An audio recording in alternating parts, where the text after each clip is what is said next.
নমস্কার, অ্যাস্ট্রো নীলমণি চ্যানেলে আপনাদের স্বাগতম। আজকে আমরা আলোচনা করব শনি গ্রহের জাতক বা শনি গ্রহের মানুষদের নিয়ে। আলোচনা করব তাদের স্বভাব, চরিত্র, বৈশিষ্ট্য নিয়ে।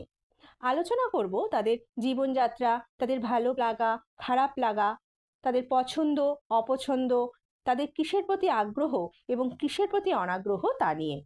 এছাড়াও আলোচনা করব তাদের শারীরিক গঠন নিয়েও। প্রথমে আমরা আলোচনা করব আমরা ভাগ্য বলতে ঠিক কি বুঝি। দেখুন, আমাদের ভাগ্য বলতে আমরা বুঝি আমাদের আর্থিক অবস্থা। এই আর্থিক অবস্থা ভালো হলেই আমরা সাধারণত বলি আমাদের ভাগ্য খুব ভালো। যেমন ধরুন, কেউ একজন সরকারি চাকরি পেল, বাড়ি গাড়ি করলো, আমরা তখন বলি দেখেছিস ওর কি সুন্দর ভাগ্য। তো এই ভাগ্য তিনটে পিলারের ওপর দাঁড়িয়ে আছে: স্থান, কাল এবং পাত্র।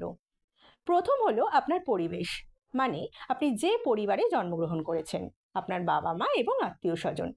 ধরি একটি ধনী পরিবারের সন্তান হাসপাতালের পঞ্চম তলায় জন্ম নিল। ঠিক একই সময়ে একটি গরিব শিশু রাস্তার পাশে সেই হাসপাতালের নিচে জন্ম নেয়।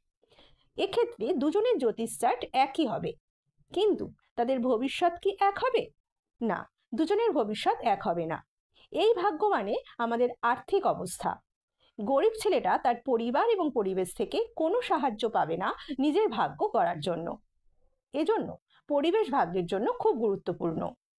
তবে জীবনের সুখ ও শান্তি, চরিত্র, স্বাস্থ্য বা স্বাস্থ্যের সমস্যা এবং জীবনের বিভিন্ন ঘটনা, যেমন বিবাহ, সন্তান জন্মানো, গাড়ি কেনা, বাড়ি তৈরি করা, ভালো সময় কাটানো, দুর্ঘটনা, এমনকি মৃত্যু, দুজনের একই সময় হবে। কিন্তু এমন কিছু জিনিস আছে যেগুলো আমাদের জীবনযাত্রার মান নিয়ন্ত্রণ করে, যেমন পেশা বা শিক্ষা। সেক্ষেত্রে একজন ইলেকট্রিক্যাল ইঞ্জিনিয়ার হতে পারে, অন্যজন ইলেকট্রিশিয়ান হতে পারে। ধনী পরিবারের ছেলে 5 তলা বাড়ি তৈরি করতে পারে, আর গরিব পরিবারের ছেলে হয়তো ঠিক সেই সময় একটি ছোট বাড়ি বানাতে পারে। এবার আসি দ্বিতীয় পিলার, যেটা হলো আপনার ইচ্ছা শক্তি।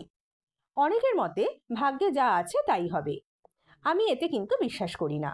ধরুন, আমি আজ দিল্লিতে যাওয়ার পরিকল্পনা করছি। যদি আমি বলি ভাগ্য আমাকে সেখানে নিয়ে যাবে এবং শুধু বাড়িতে বসে থাকি, তাহলে কি আমি দিল্লিতে পৌঁছাবো? এজন্য আমি বলি আমাদের ভাগ্য আমাদের ইচ্ছা শক্তির ওপর নির্ভর করে। সবশেষে আসি তৃতীয় পিলার, যেটা হচ্ছে আপনার জন্মছক বা গ্রহের অবস্থান। আমরা জ্যোতিষীরা কেবল এই বিষয়ে বিচার করতে পারি। জন্ম তারিখ থেকে আমরা চরিত্র, উপযুক্ত পেশা বা শিক্ষা, শরীরের গঠন, স্বাস্থ্যের সমস্যা এবং জীবন ঘটনার সময়, যেমন বিবাহ, সন্তান জন্মানো, গাড়ি কেনা, বাড়ি তৈরি করা, চাকরি পাওয়া, ব্যবসা শুরু করা, এছাড়াও ব্যবসার প্রকার, পদোন্নতি, ভালো সময় কাটানো, দুর্ঘটনা বা মৃত্যু, এগুলো ভবিষ্যৎবাণী করতে পারি। এই তিনটি ভাগ্যের স্তম্ভ কখনোই সমান নয়। ধরুন, একটি গরিব ছেলে তার ইচ্ছা শক্তির মাধ্যমে জীবনে বড় উন্নতি করেছে। এই ক্ষেত্রে প্রথম স্তম্ভের শক্তি খুব কম ছিল। দ্বিতীয় এবং তৃতীয় স্তম্ভের জন্য সে তার জীবনকে উন্নত করতে পেরেছে। যদি আমি আপনার প্রথম ও দ্বিতীয় স্তম্ভের শক্তি জানি, তবে আমি আপনাকে 100% ভবিষ্যৎবাণী দিতে পারি। এবার আসা যাক মূল আলোচনায়। শনি গ্রহের জাতক জাতিকারা সবসময় যে লম্বা হবে তার কোনো মানে নেই। চেহারায় ঝকঝকে এদের লাবণ্য থাকে না, কিছুটা শুকনো খসখসে দেখতে হয়। এরা ভালো পরিবেশে ভালো, আবার খারাপ পরিবেশে নিজেকে পাল্টে ফেলতে পারে। এরা খুব কঠিন মানসিকতার হয়ে থাকে। একবার যে সিদ্ধান্ত নেয় তাতে অবিচল থাকে। এরা কষ্ট করতে একটু দ্বিধাবোধ করে না। এদের মধ্যে যাই ঘটুক তার প্রকাশ কখনোই এরা করে না। এরা খুব যুক্তিবাদী হয়, যুক্তি ছাড়া কোনো কিছুই এরা মানতে চায় না। শনির সব জাতক জাতিকা ঈশ্বর বিশ্বাসী হয় না। এরা ঠান্ডা খাদ্য খেতে বেশি ভালোবাসে। এরা ভীষণ ধীরে কাজ করে এবং ধৈর্য খুব অসীম হয়। এদের ঘুম বেশি এবং অলসতাও বেশি। এরা এক স্থানে অনেকক্ষণ বসে থাকতে পারে। ধীরে কথা বললেও কণ্ঠস্বর কিন্তু বেশ ভারী হয়। এদের সঙ্গে রবি বা চন্দ্রের জাতক জাতিকার বিবাহ হতে পারে। এগুলো তো গেল একটা সাধারণ বিচার। সবার সাথে মিলতেও পারে, আবার নাও মিলতে পারে। আপনার একবারে নিজের হরোস্কোপ অনুযায়ী অর্থাৎ জন্ম তারিখ ও সময় দিয়ে যে বিচার হয় সেটা হয় সবথেকে পারফেক্ট। এর মধ্যে কোনো ভুল ভ্রান্তি থাকে না, কারণ আমরা বিজ্ঞান ও যুক্তির ওপর নির্ভর করে জ্যোতিষ বিচার করি।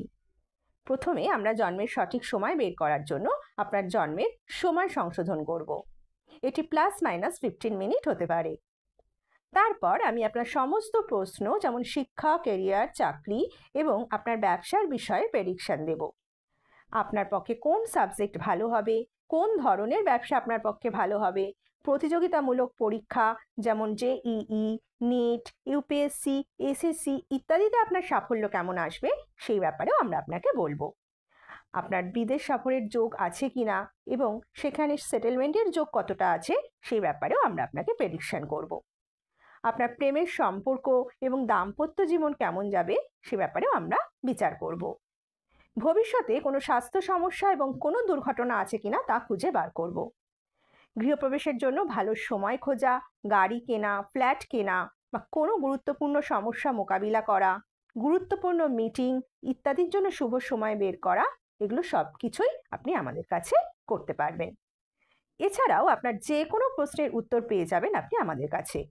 আগামী সময়গুলো কেমন যাবে আপনার তা জানার জন্য আমাদের সঙ্গে যোগাযোগ করুন।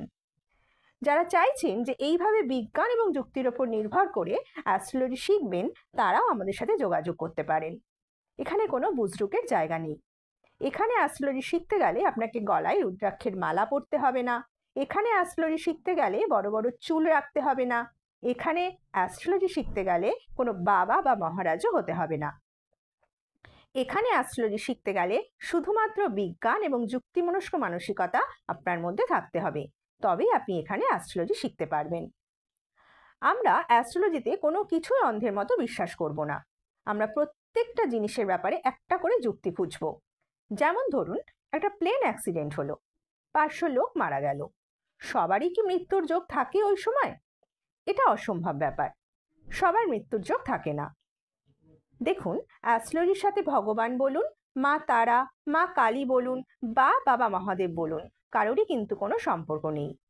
ভগবান আমাদের ভগবানের জায়গায় আছেন। অ্যাস্ট্রোলজি হলো একটা subject. Physics, chemistry, mathematics, Bangla, ইংরেজি, ইতিহাস এদের মতনই একটা সাবজেক্ট। তাই যে সমস্ত অ্যাস্ট্রোলজার নিজেকে ভগবানের দূত হিসাবে জাহির করে তাদের থেকে বিরত থাকুন।